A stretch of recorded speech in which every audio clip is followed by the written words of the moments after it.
G'day everyone, Marc here from Marc and Cars.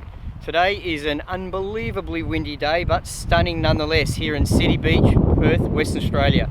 Today, you're going to see me with that 2009 Ferrari California. Let's have a look.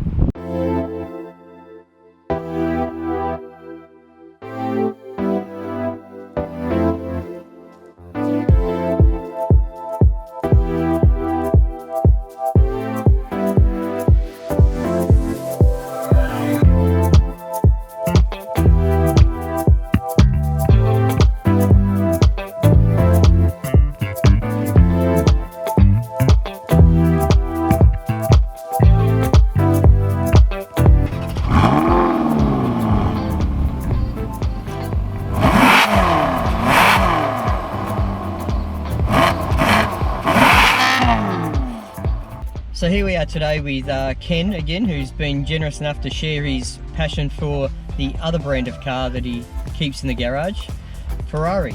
You might remember Ken from previous videos of his GT4, which he shared with us, and his 997 Turbo. Please have a look at them, they're in the links below. So thanks for coming out today, Ken, and sharing your car with us. Thank you very much. Hi guys. So tell me, why did you decide to buy a Ferrari California? That's a good question.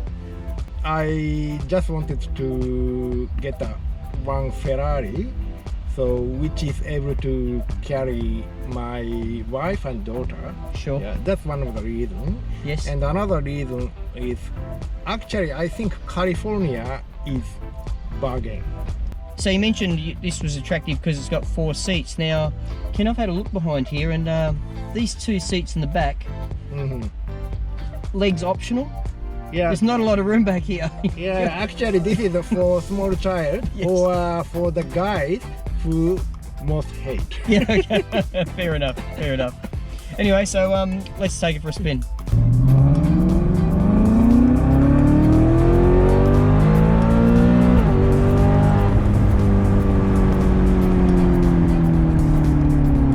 Not bad, isn't it?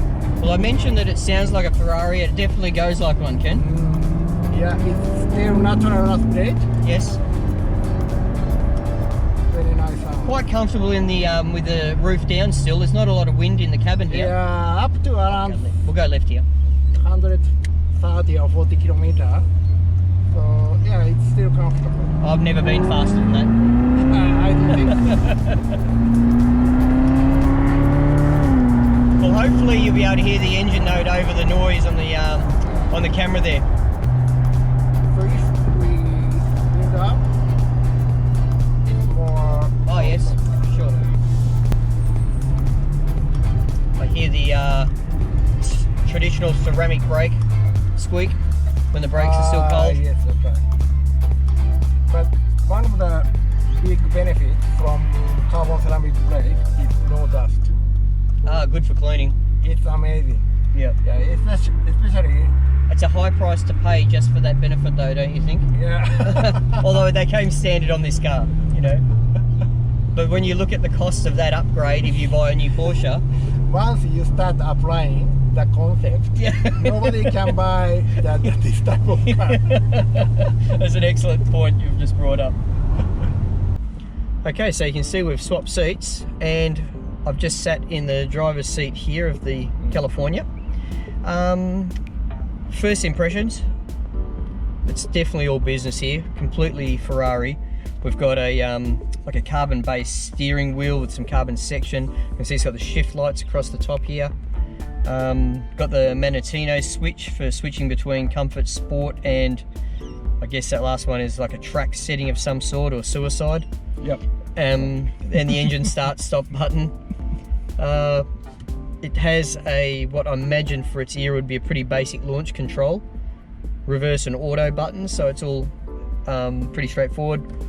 The paddles themselves are a composite plastic of some sort. They don't feel like they're aluminium, but there's a lot of silver fittings and stuff here. Big yellow tacho with an 8,000 red line that goes all the way to 10,000. What could only be described as an ambitious speedo that goes up to 340 kilometers an hour, I imagine, in a car like this.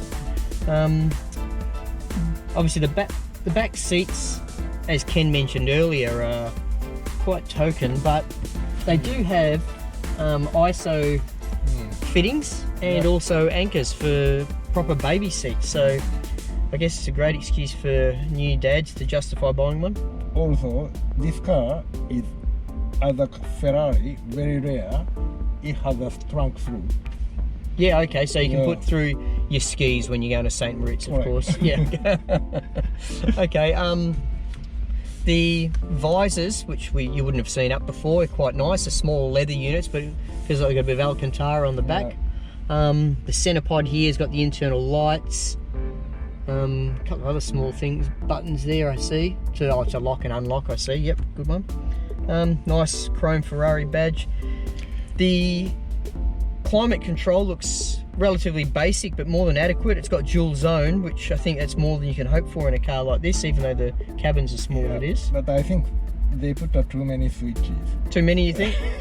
Yeah, we've got 1, 2, 3, 4, we've got 5 knobs. Okay, plus we've got mono, auto, front demist, rear demist, recirculated air. It's pretty special. The how can they make such complicated? It's just a climate control. Yep. Okay. So put on brake, engine start. Yep. The seats are pretty nice to sit in. I think a good balance between comfort and bolstering. And I've got the seat as high as it can go. I don't think my wife, who's slightly shorter than me, would be very comfortable driving this car, just because of her visibility above the dash. And you know, I've got to really pull down the steering wheel just a touch so that I've got clean visibility. The car's quite large, which is quite surprising me. Yeah. You know, the front haunches look very good, but the rear is incredibly high. But if you look at the rear, there's a lot going on there. We've got that diffuser, we've got 4 exhaust pipes, we've got 2 sets of tail lights, because with the US compliance laws, they couldn't put the indicators and the reverse lights into the same light housing as the tail lights, because they have to lift up, or they have to be stationary if the boot's open.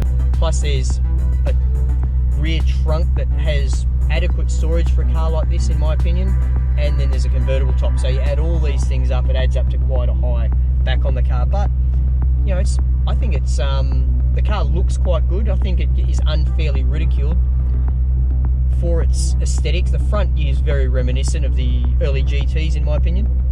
Right, let's take for a drive.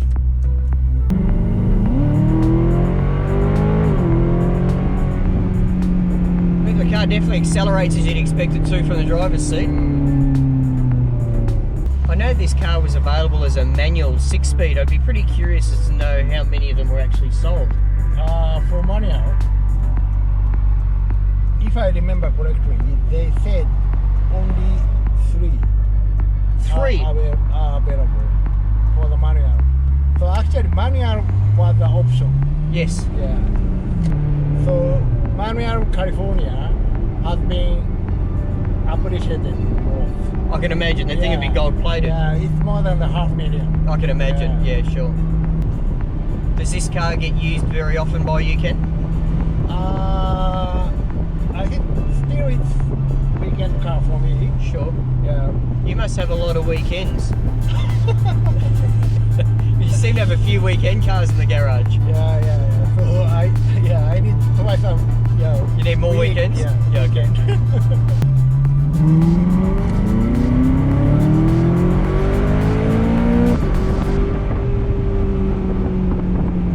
Nice, isn't it? It's a great sounding car.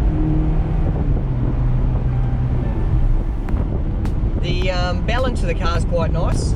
It's quite neutral. A little bit of understeer coming into the corners, a bit hot, but you know, for a car of this size and weight, like this car is, you know, dry about 1,750 kilos, so wet and with options, I'm sure it's close to a 2-ton car. Yeah, you're right. You know, for its size, it carries it carries it quite well.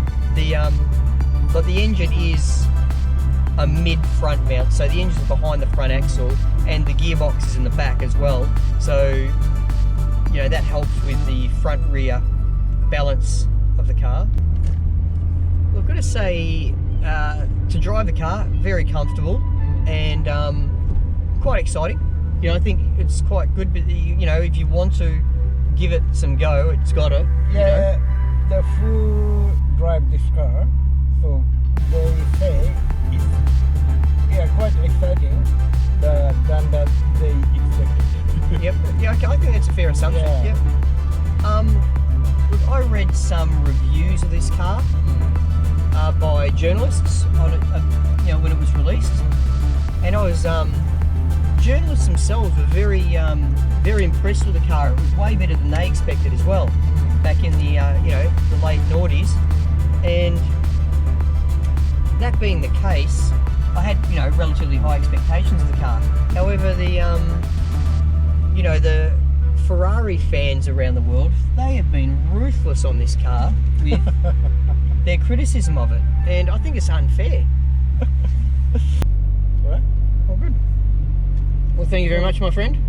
Thank you very much. It's been a lot of fun, and really appreciate the fact that you're sharing your cars with us and giving me the opportunity to do some filming of them. And you know, I really enjoy talking to you and understanding why you have the cars you have. It's been, yeah, I've been really enjoying it, and I'm sure the viewers have too, as is reflected in the number of views that the videos have been getting. So please check out Ken's other videos in the links below. I think you'll quite enjoy them.